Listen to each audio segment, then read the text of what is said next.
কি ব্যাপার, বসলে কেন? আমি দিনের আলোতে আব্বাজানের সম্মুখে আমার এই মুখ দেখাতে পারবো না, তাই সূর্য ডোবা পর্যন্ত আমি অপেক্ষা করব। অন্ধকার আমাদের কুৎসিত চেহারাটাকে ঢেকে রাখবে, আর অন্ধকারের মধ্যে আব্বাজানের আহাজারি আমাকে দেখতে হবে না। আর অন্ধকারের মধ্যে সেও তো আমাদের এই ভণ্ড কুৎসিত নোংরা চেহারাটাকে দেখতে পাবে না। ও ঠিকই বলেছে, এভাবে আব্বাজানের মুখোমুখি হওয়া যাবে না।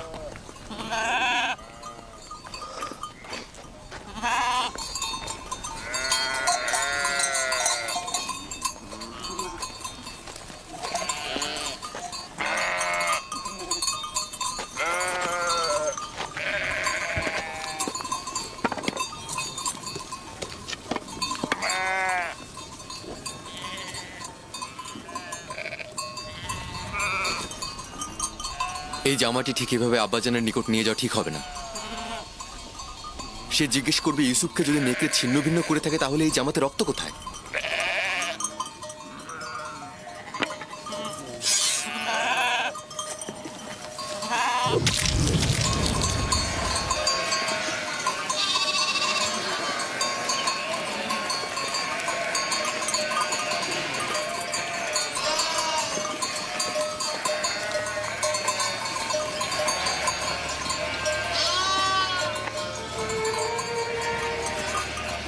চিন্তার কিছু নেই, এখনো খুব বেশি দেরি হয়নি। ওরা তো সবসময় সূর্যাস্তের পূর্বে দিনের আলোতে ফিরে আসে, আজকে এত দেরি করছে কেন? ওরা হয়তো খেলাধুলায় মশগুল হয়ে গেছে আর সময়ের কথা ভুলে গেছে।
ইয়াহুদা, ইউসুফ, ইউসুফ কোথায়?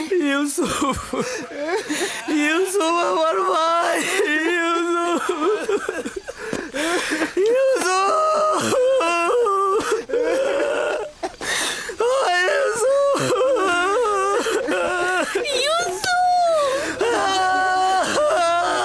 ইউসুফ কোথায়? ইয়াহুদা, লাবি, শামুন, তোমরা চুপ করে আছো কেন? আমার ইউসুফ কোথায়? ইউসুফ আছে।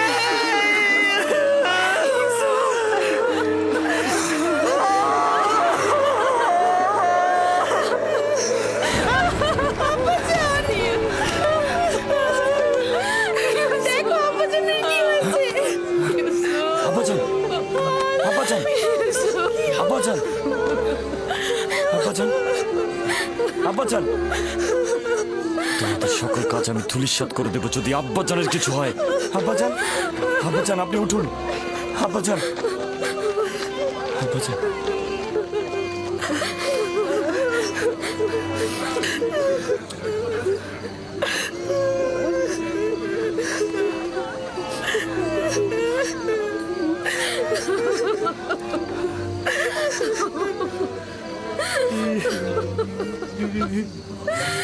ইউসুফ কোথায়?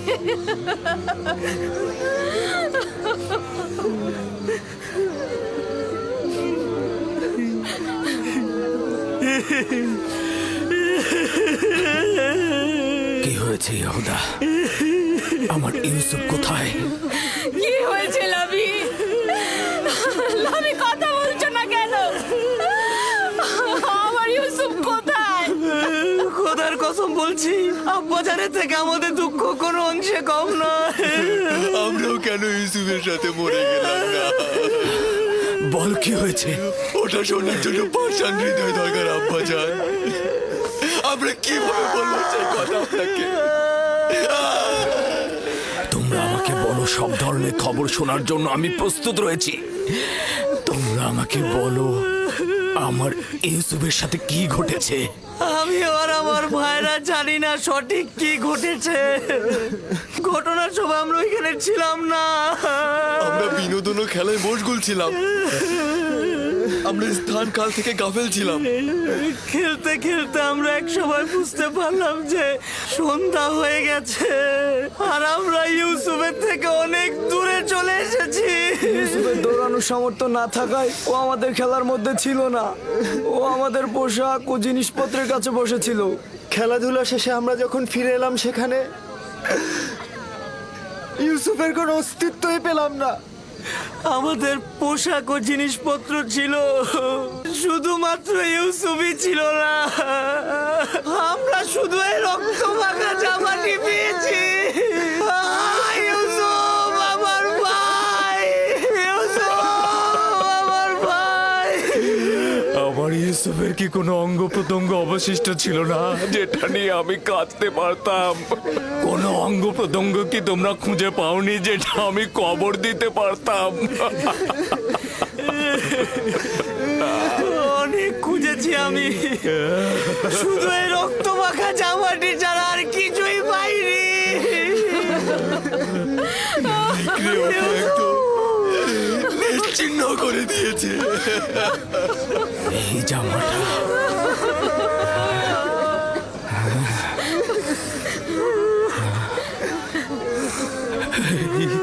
জামাটা আমার ইউসুফের। আমি ওর ঘ্রাণ পাচ্ছি। আমার ইউসুফ। আব্বাজান, কি হলো আপনার আব্বাজান? ও ইউসুফ, তুমি দেখে যাও তোমার জন্য আব্বাজানের কি অবস্থা। আব্বাজান,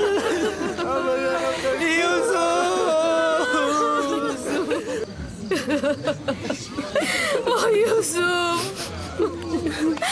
আমার ইউসুফের সাথে কেন এমন হলো?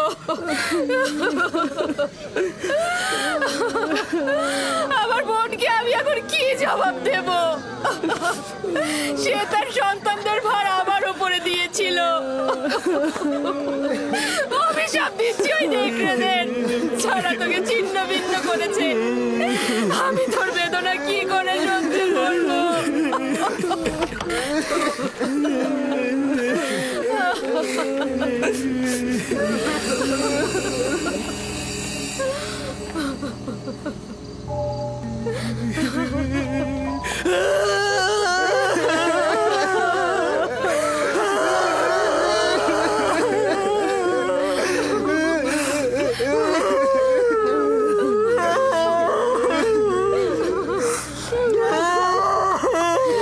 ইউসুফকে যখন নেকড়েরা হামলা করেছিল তখন তার দেহে এই পোশাকটা কি ছিল? এটাই ছিল, এটাই ছিল। তাহলে তো এটা বলতেই হবে যে নেকড়েগুলো অনেক দয়ালু ছিল। তারা শুধু দেহ ছিন্ন ভিন্ন করেছে, কিন্তু জামাটা একদম অক্ষত রেখে দিয়েছে।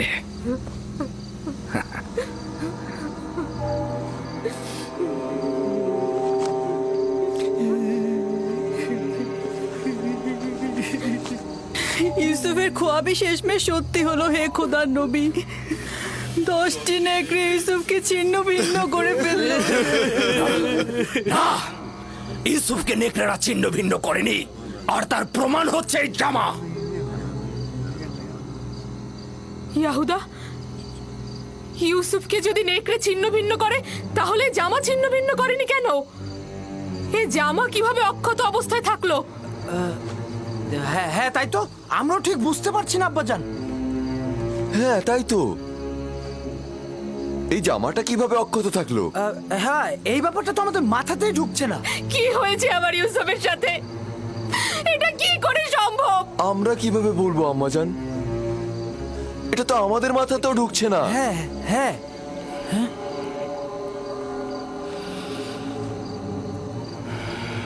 জানি না তোমরা ওখানে কি ঘটিয়েছ, তবে এটা ধ্রুবতারার মতো সত্য যে যা ঘটিয়েছ তা নফসের ফরমানে বশ্যতা স্বীকার করেছ। তোমাদের নফস তোমাদের এই আমলকে তোমাদের নিকট ভালো কাজ হিসেবে প্রকাশ করেছে।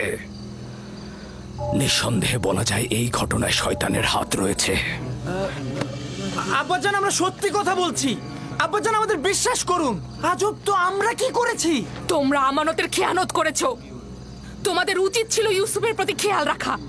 আজ রাতের মধ্যেই যেভাবেই হোক, যেখান থেকে হোক, ইউসুফকে খুঁজে নিয়ে আসবে। আমরা অনেক খুঁজেছি, খুঁজে পাইনি। এখন আমরা ইউসুফকে কোথা থেকে খুঁজে বের করে নিয়ে আসবো? যা বলেছি তাই করবে। আমি আর তোমাদের কোনো কথা শুনতে চাই না।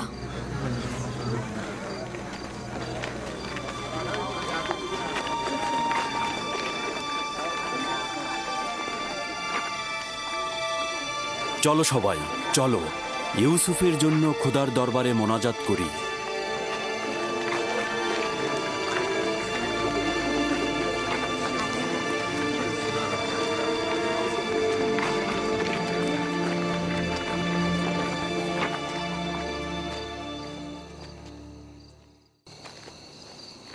দেখলে শেষমেশ তোমরা কি মুসিবত নিয়ে আসলে? মুসিবতের কারণটা তুমি। আমরা যদি ওকে হত্যা করে ওর কিছু অঙ্গ প্রত্যঙ্গ নিয়ে আসতাম তাহলে কাহিনী শেষ হয়ে যেত। এখনো বেশি দেরি হয়নি, আমরা এখন এই কাজটি সম্পন্ন করতে পারি। এখনো পর্যন্ত তোমাদের সাথে বেহুদা সময় কাটাচ্ছি আমি। যদি আরেকটা ভুল করো তবে জেনে রেখো সবকিছু বিনষ্ট করে দেব আমি। চুপ করো, বোঝার চেষ্টা করো। এখন আমাদের কি করার আছে? আব্বাজান তো কিছুই বিশ্বাস করছে না। তাহলে তো বুঝতেই পারছো যে আব্বাজানকে ধোকা দেওয়া এত সহজ নয়। সুতরাং হত্যার ব্যাপারটি মাথা থেকে একদম ঝেড়ে ফেলো। ভালোভাবে ইউসুফকে খুঁজে নিয়ে এসো, তার কাছে ক্ষমা চাও এবং তাকে বুঝিয়ে বলো ইউসুফ মেহেরবান, ও নিশ্চয়ই আব্বাজানকে অভিযোগ করবে না।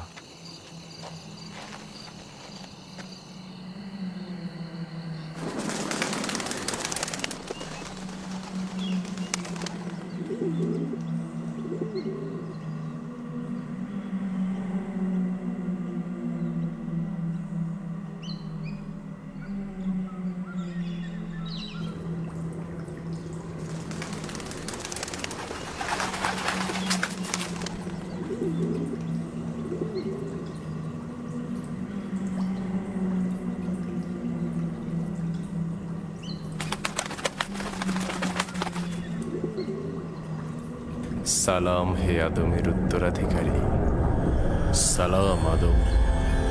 সালাম নূহ নবীর উত্তরাধিকারী, সালাম ইব্রাহিম খলিলের উত্তরাধিকারী, সালাম আদম, ইসাক ও ইয়াকুব নবীর উত্তরাধিকারী, সালাম আদমের উত্তরাধিকারী, সালাম নূহ নবীর উত্তরাধিকারী, সালাম ইব্রাহিম খলিলের উত্তরাধিকারী, সালাম আদমের উত্তরাধিকারী, সালাম নূহ নবীর উত্তরাধিকারী, সালাম ইব্রাহিম খলিলের উত্তরাধিকারী, সালাম আদম, ইসহাক ও ইয়াকুব নবীর উত্তরাধিকারী, এবং সালাম হে ইউসুফ সিদ্দিক।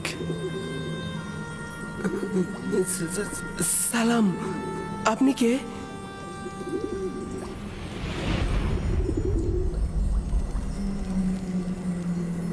তোমার দেখাশোনা করা এবং খেয়াল রাখার প্রতিনিধি। আমি একত্ববাদী খোদার বার্তাবাহক, তোমার দেখাশোনা এবং খেয়াল রাখার প্রতিনিধি। আমার ভাইরা আমাকে কূপে ফেলে চলে গেছে। তারা আমাকে আঘাত করেছে, আমাকে অনেক কষ্ট দিয়েছে।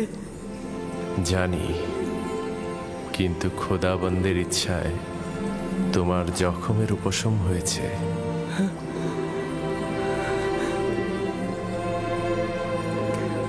কিন্তু আমার আমার কল্পের জখম কিভাবে উপশম হবে। তারা আমার পুরো অনেক জুলুম করেছে। আপনি কি তাদের শাস্তি দিতে চান?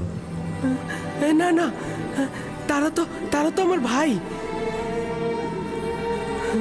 কিন্তু কেন তারা আমার সাথে এমন দুশ্মনী করলো?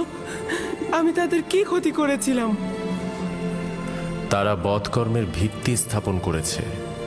ইসরায়েলের সন্তানরা তোমার এবং তাদের পিতার সঙ্গে জুলুম করেছে।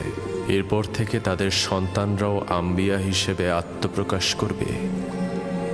তারা অসংখ্য আম্বিয়ার প্রতি জুলুম করবে এবং অসংখ্য আম্বিয়াকে হত্যা করবে। কোনো পয়গম্বরই তাদের কুকর্ম থেকে নিরাপদ থাকবে না। আমি তাদের জন্য খুবই চিন্তিত।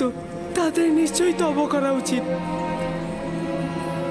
ভবিষ্যতে বেশি দূরে নয়, তাদেরকে তওবা করতে বাধ্য করা হবে। তুমি তোমার ভাইদের উপর আধিপত্য বিস্তার করবে এবং তারা আত্মপ্রবঞ্চনায় ভুগবে। আমাকে এখানে একা রেখো না, আমার ভয় লাগছে।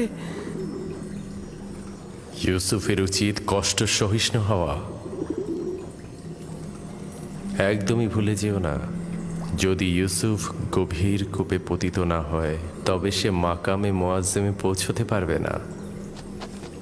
আমার আব্বাজান আমাকে রেসালাতের সুসংবাদ দিয়েছে। এই সংবাদটা কবে বাস্তবায়িত হবে? তুমি এখানে গভীর কূপে নয়, ইলাহির আনুকূল্যের ছায়ায় রয়েছ। ওই ওয়াদা বাস্তবায়ন খুব বেশি দূরে নয়। সতর্ক থেকো, খোদাবান তোমাকে নবুয়াত এবং দরবারের জন্য ওয়াদা করেছেন, না কোনরূপ বন্ধন ও কূপের জন্য। সতর্ক থেকো ইউসুফ, খোদাবান তোমাকে নবুয়াত ও দরবারের জন্য সৃষ্টি করেছেন। হে মহান খোদার বার্তাবাহক, আপনি কোথায় গেলেন?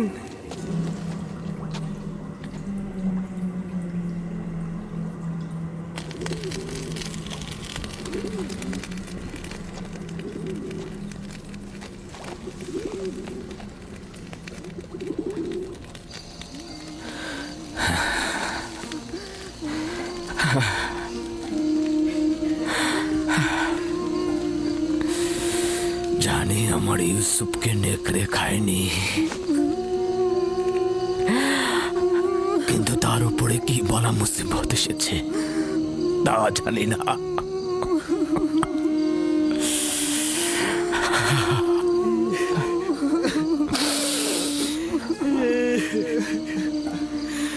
আব্বাজান,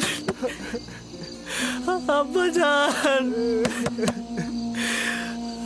আব্বাজান।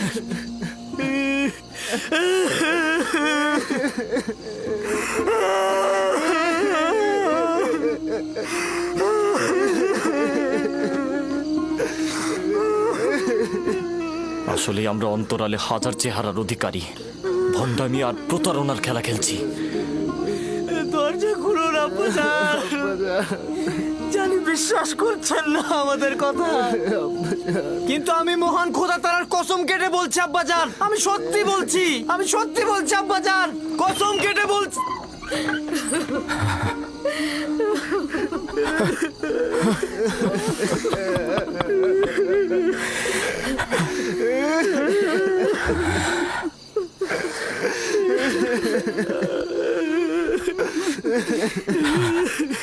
সাওর সত্য ও সুন্দর, এবং জানি যে এই মুসিবতে খোদা তাআলা আমাকে সাহায্য করবে। কিন্তু আজ থেকে ইউসুফকে না পাওয়া পর্যন্ত আমি কাউকে ক্ষমা করব না, কাউকে ক্ষমা করব না আমি। আব্বাজান, আব্বাজান।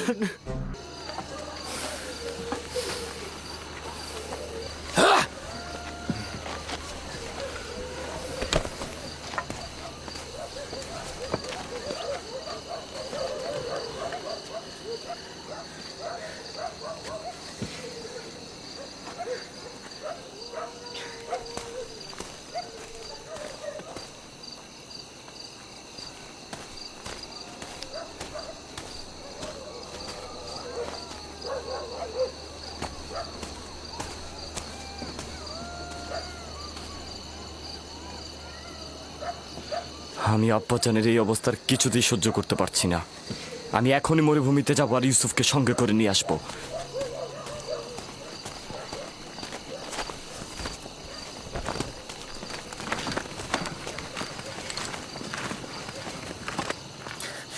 ইউসুফের এখানে ফিরে আসা মানে কি বুঝতে পারছো? ইউসুফের এখানে ফিরে আসা মানে আব্বাজানের অভিশাপ, অর্থাৎ লজ্জা, চিরস্থায়ী ধ্বংস। কি বলছো তুমি, বুঝতে পারছো? কিন্তু আমি আমার সিদ্ধান্ত নিয়ে ফেলেছি। আমি আর কোনোভাবেই তোমাদের কোনো কথা